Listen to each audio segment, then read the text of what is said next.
Hello, I'm Stuart Bloor and I can't believe this is my first carp session of the year. Not that I haven't been fishing, of course. I've done plenty of that for sure. I've been after perch and chub and enjoyed it very, very much. But I do love winter carp fishing. In fact, I'd probably enjoy it more than I do targeting the species in the summer. But for now, the rods are out and I'm focused on getting me my first carp of 2015. The first thing I did on arrival was to get the thermometer out and get a water temperature reading. I did that before I put any bait out. I feel that's important throughout the year, but especially so during the winter months, because when the temperature is towards the bottom end of the scale, as it is today, remember that if you put too much bait out, your boilie's sitting there surrounded by 100 or 200 other boilies, and the fish aren't really that hungry. So when it's like that, it gives you an idea. Maybe not put so much bait out, or as I'm doing, put some ground bait out, which will attract the fish, bring the fish in, but it won't necessarily overfeed them. And one of the things that I want to do, and I do talk about this quite a lot, is I want to develop that principle today of a crowd attracting a crowd. There are lots of smaller fish in here, such as roach. Those are quite active in the winter months, and I have no issues whatsoever with my swim being full of hungry roach, feeding on the ground bait, churning the bottom up. When a carp does come by, it will have the confidence to get in there and start feeding. It won't be so wary, it won't be so shy when it sees other fish out there already enjoying the stuff that I've put out. So what I've done is I put some ground bait out. It happens to be Frankie. I'm not that fussed actually about the type of ground bait that I'm putting out, but on the hook I'm fishing with a lobworm boilie. It's a winter boilie, that's important. Go for the boilies, go for the baits that are proven to be successful during the colder months of the year. And I'm also fishing pellets as well in the PVA bag that I'm casting out, putting a few out as well to build up the swim. But initially I want to see some action out there, and then I can start to put more bait out if needed. Remember, once your bait's out there, you can't get it back.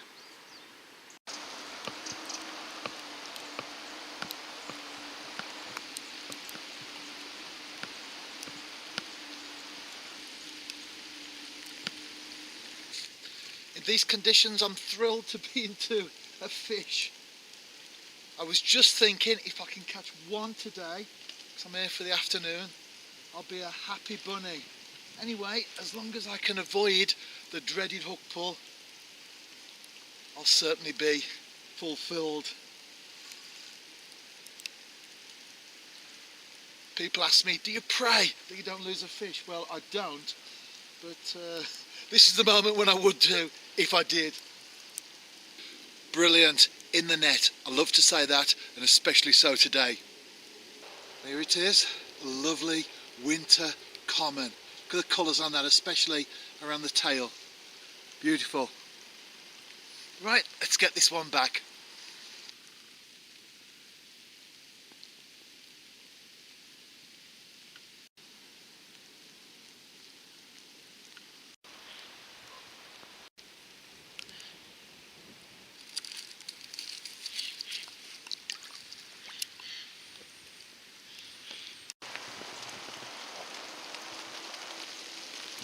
Just putting that fish back in the water, I realised just how cold it is.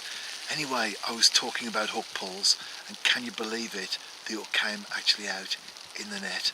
Sometimes it's a very fine line between success and failure, and I'm just happy to say that for that fish, I was on the right side of that line.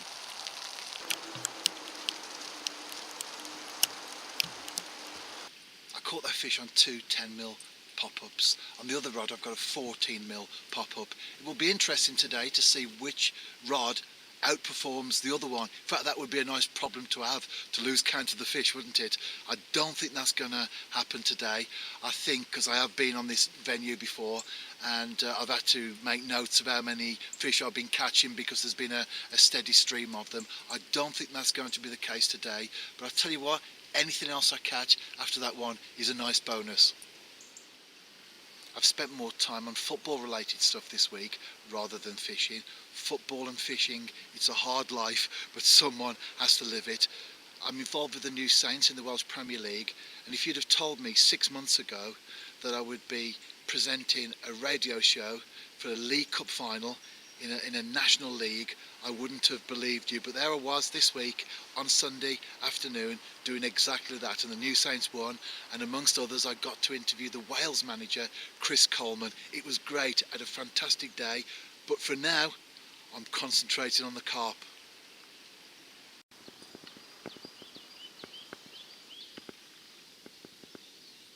Back for a second session, my final outing of the week, and I'm really up against it today, as I half expected, because we had a very cold overnight temperature, minus.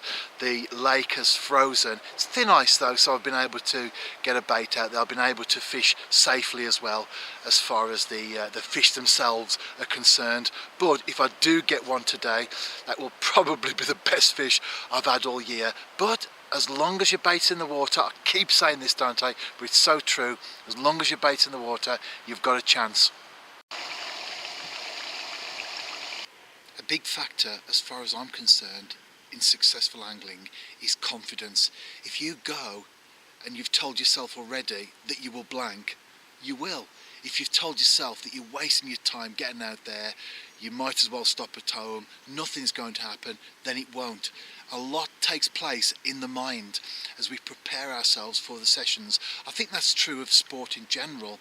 I was talking to someone this week in the Welsh Premier League, and the New Saints haven't lost at home now for over 2 years, and he was telling me that he'd been in a meeting recently with some other folks involved in the Welsh Prem, and that they were saying amongst themselves that when they go to the New Saints, there's a sort of a mental blockage. It's a hurdle that almost is telling them that they will lose because of that success that the team has had for so long. And in a similar way, a battle goes on, if you like, in our own minds when we're up against the conditions.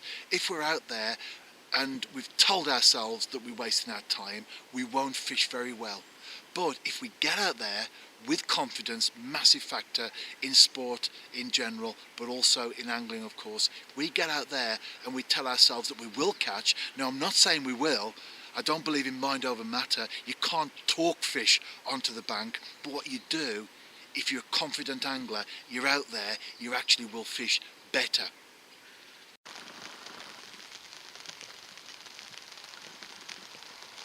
My sessions this week are dominated by the weather.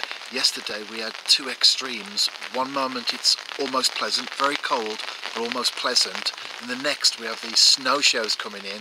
As I put the little title on there, you wouldn't think it was the same day. Anyway, today is turning out to be the same, a day of extremes for different sort of reasons, because we had the ice over the lake when I arrived. Now we've got some rain coming in, and the ice was so thin that within an hour it's all gone. If you'd have been here this morning and seen the lake and then looked at it now, you wouldn't think it was the same place.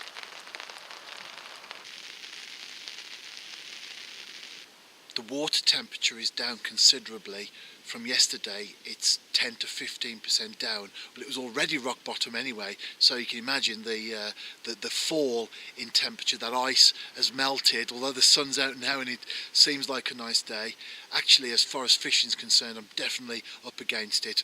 But I've been having a little mooch around the swim just behind me. Some snowdrops are there. They're in full bloom, the earliest flowers to appear, and an indicator and a sign that no matter how hard it is at the moment, in the throes of winter, spring is never far away. And amongst other things, I've also seen some lesser celandine leaves starting to sprout along the bank. They'll be in bloom soon, depends on how harsh the winter is, of course, but we'll see those little yellow flowers appear. Again, one of the earliest flowers to appear in the spring. So I guess we'll be fishing in our t-shirts soon, and the winter will be but a distant memory.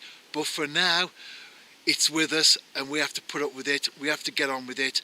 And I keep saying it, but as long as that bait's in the water, I know I've got a chance. I'm just one run away from a carp on the bank. I've got a fish on, and can you believe it? I've just had a tangle, and my reel just for the moment has become out of use, so I'm hand lining it in. Fortunately, with this cold water the fish aren't that active, so it's coming in fairly tamely. It's a little bit unorthodox, but as long as I get it in the net it counts, because I hooked it fair and square. Just that I'm bringing it in with minus the reel. Anyway, I'm about to net this one now. Just a small common, but I'll tell you something, I'll be really happy once this one's in the mesh. Yes! Just a small common, but certainly made my day for sure.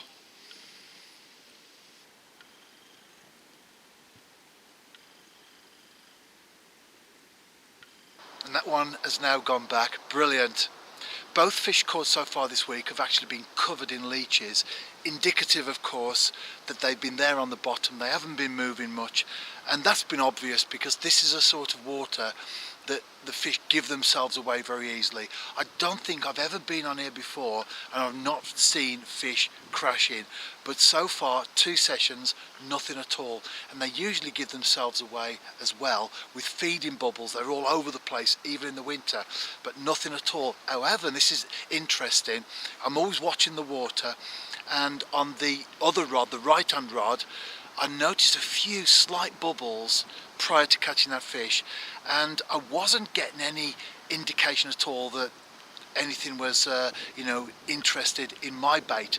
So what I did was I pulled in, no bait on, very soft pop-up. I've been having swan problems, so I think they may have caused that to to dislodge. That had gone. So anyway, I rebaited, cast out, decided to pull the other rod in, the one that I had that fish on, and I was in 2 minds whether to put it out to that area where I would have 2 rods, 2 baits, because I'd had a few slight indications that there were fish feeding. But I watched that water for a good 3, 4, 5 minutes, and I noticed over the other area, the one that I did catch it on, that I saw just a couple, just 2, 3 little bubbles come to the surface. I watched them very closely. A couple more came. It wasn't gases being released. I could tell that there were fish out there. What sort of fish I don't know, could have been small roach. Anyway, I cast out to that area, and within 90 seconds I had that fish on the bank. Even when the going's tough, keep watching the water, stay observational, and the little indications that we get, those are the ideas that we should be working on in order to get our bait out there in the spot, get the fish on the bank. Hey, this is like the proverbial bus. You wait around all day for one, and then 2 turn up within minutes, and that has just happened to me. This is the other rod on the area where I noticed the first feeding bubbles. It doesn't feel like a big fish, but as I was very happy with that last one, I will be more than happy with this one if I can get it in the net.